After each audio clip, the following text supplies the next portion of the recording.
აფხაზეთი ჩემს ცნობიერებაში და წარმოსახვაში სულ არსებობდა და არსებობს დღემდე.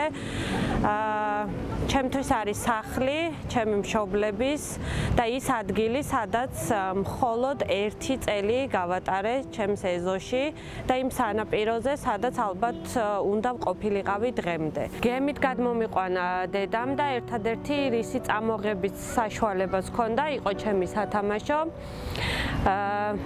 რომელიც დღემდე ჩემთან ერთად არის და უკვე ჩემი შვილი თამაშობს და გვერდიდან არ იცილებს. 15 წლის ასაკში მომეცა ის ბედნიერება, რომ გადავსულიყავი გალში და ეს წარმოსახვითი საზღვარი მაშინ გადამელახა, მაგრამ ისეთი ცუდი ემოცია იყო ჩემთვის ის, რომ მე ჩემს საკუთარ მიწაზე და ჩემს სახლში ვიმყოფებოდი როგორც სტუმარი.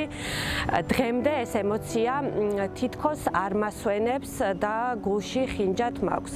იმედი მაქვს, რომ აუცილებლად დადგება ის დღე, როცა ჩემ შვილთან ერთად გადავალ და ვიქნები ზღვის სანაპიროზე.